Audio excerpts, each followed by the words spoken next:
Hello, fellow humanoids and cats. Today I am here to tell you that I have an exclusive interview between an aspiring filmmaker and an aspiring actress, aka myself and my friend, that I recorded right after I did principal shooting of this short film that I'm gonna try and upload to here at the beginning of April. The short film that I made, it was for a festival just to make sure that I'm actively trying to do something in the film world to try and hone my skills and make myself a little bit better than I was previously at this whole video thing.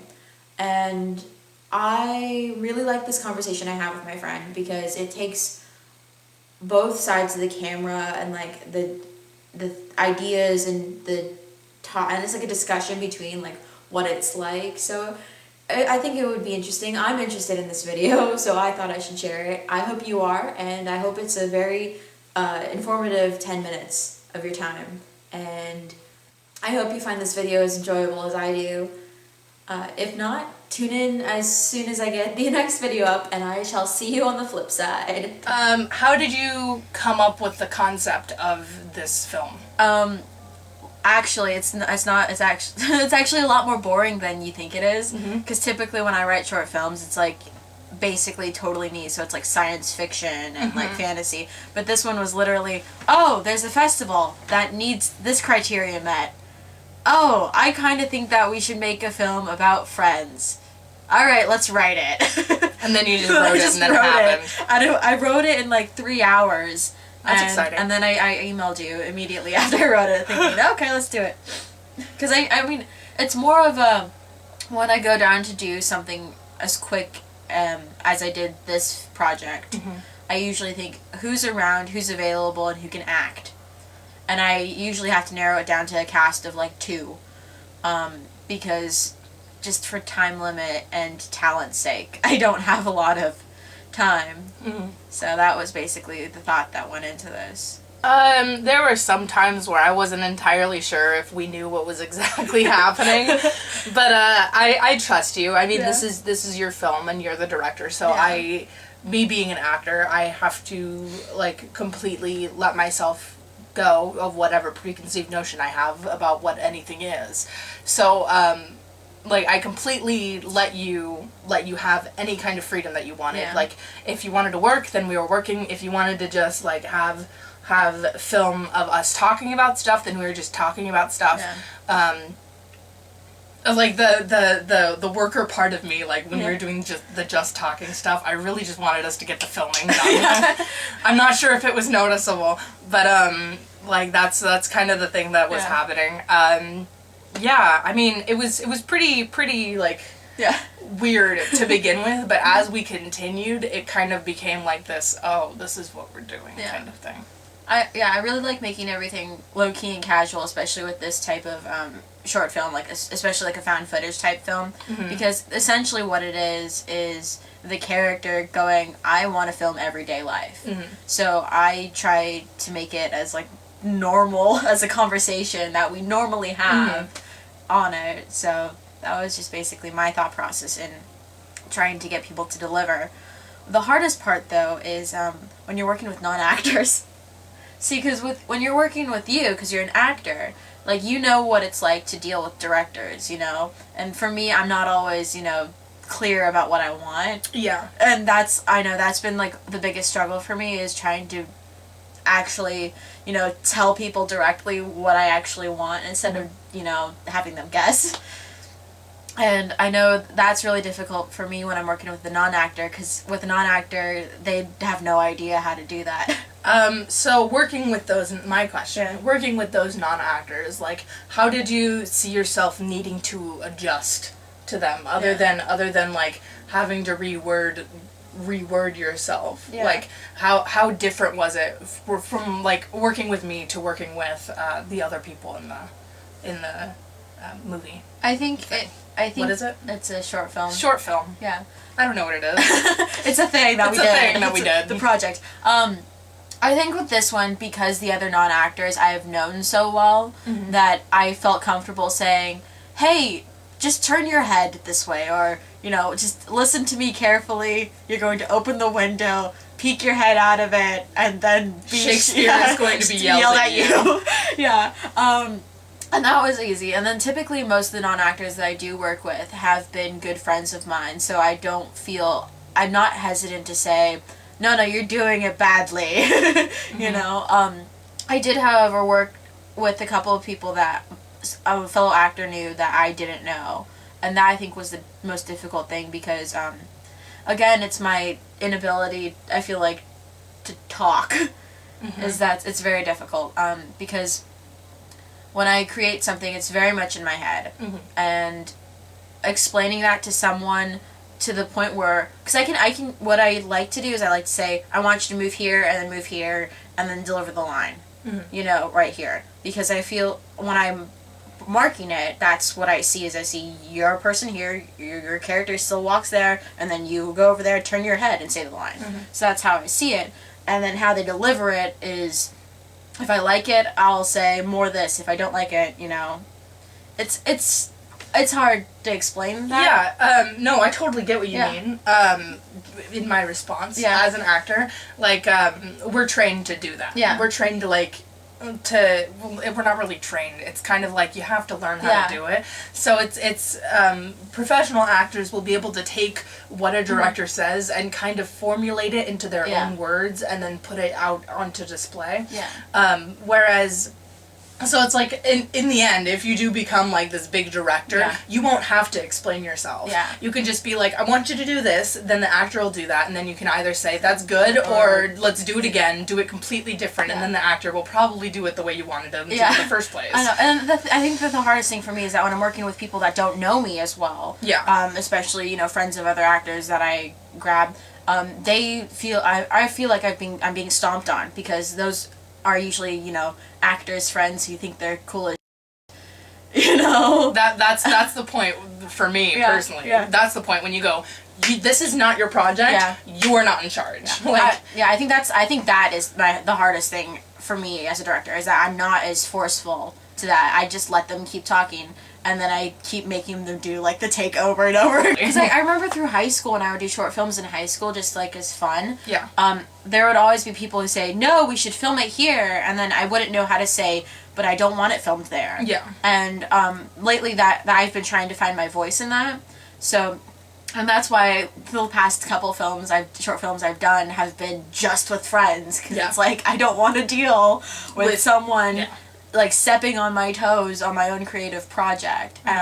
So I'm hoping that I can start gaining more confidence to start using non-friend people, so I can be like, hey, sit your butt down, you're just the actor.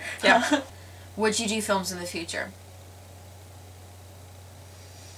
Because I know you're mainly a theater actress. So that's my question. Would you do films in the future? I don't know. I haven't really thought about it. I know that one of my teachers, her name's Aroma Mafia. She's on television a lot. If you've seen Pretty Little Liars or 90210, she was in both of those series. The way that she describes it kind of scares me, because especially in TV acting, like I'm not sure if I would want to do that, just because it's like, she told me, like, if you have to have emotion for one scene, you have to keep it for all of the filming of that scene. You have to keep it exactly the same, and that's something that I have a problem with currently. Like, I can get emotional about things, and I can I mean, it's not about emotion. This is the wrong way to go about it. Like, acting is not about emotion at all. It's about like endurance. No, it's not about endurance. Oh my god, what are you talking about? I don't know. It's about playing the action, which is why it's called acting. But it's like, when you're playing the action, sometimes emotions come through, and like I don't have enough training to go into like if I do this thing, like, it'll automatically set off this thing and will make me feel emotional here. And then like but like right now it's like, sometimes I do this thing and I'll get over here, but other times I'll do this thing and then I'll end up over here, but that's like kind of like you know. But she was telling me that she was filming for something, and she was standing there and she had to be sobbing about something, And then so she's like, what she said was, she's like, they have to do it from different camera angles, and they don't do the different camera angles all at once. Yeah. And so it's like they're like, if she's sobbing and they're behind her, she has to do it exactly the same way when they're in front of her, and it's just like, that scares the living crap out of me. Like, if there was some way that I could be put in a dome where there are cameras all around me, where they could get every angle that they needed to, Sherlock, and I do it once, that would be great. But I don't, for right now, I don't see that happening in the near future. Right now, I'm very focused on my reaction to people and going directly back into action toward the other person in the moment. Right now, it's not about recreation for me, so... Right now, it's a no. That was a really long-winded explanation for something that should have taken a couple seconds. It makes sense, and you explained it for people who aren't actually actors, and that's a good thing. hope it made sense. If it doesn't make sense, I'm sorry. I don't know how you can ask me these questions.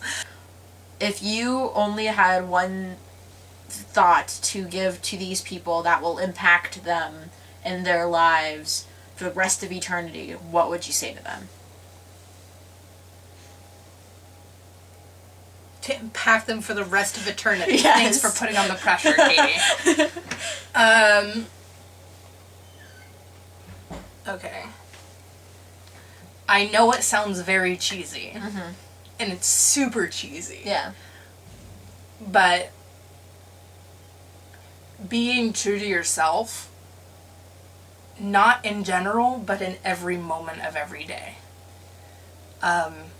Because I know personally, like, this is a new concept for me, too, and as Katie can probably attest to you, I've chilled out a lot in my life. Yeah. A lot. But it's like, this is a new concept for me, and I've found that it's made my life a lot better. Like, knowing that you don't have to be somebody else for the people around you. Knowing that, like, whatever you feel right now, and in the next moment, and in the next moment, and then the next moment is perfect for who you are. But it was, don't forget what you love, was the word. And the second part was, love is greater than fear. And for me, those two things are important. And I would like to share that with other people, because for me, the reason why I'm continuing on the path that I am is because I love stories. I love film. And I am terrified every single day that I'm never going to make it.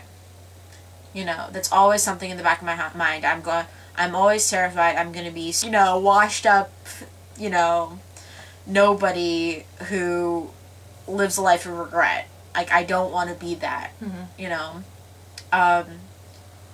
And so I hold on to the hope that is, I love stories and I love film, so I can't not do that. Like, I have to continue on and move forward and trying to get a career and not give up, because I love this thing so much that I can't forget it and let the other things and stresses and pressure and doubt run my life.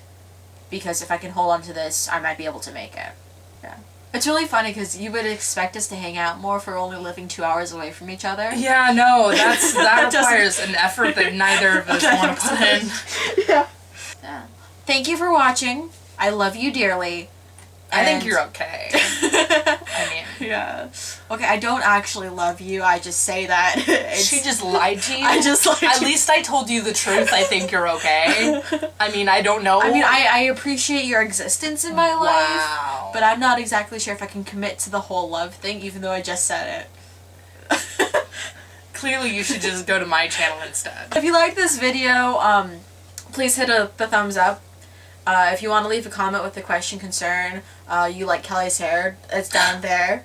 Thanks. I linked Kelly's channel in the description, so go ahead, check that out. Go check out the videos that I haven't been posting for the past, like, 6 months. Yeah. And if you're new here and you like this video, again, subscribe.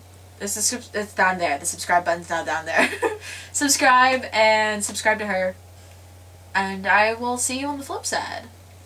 What?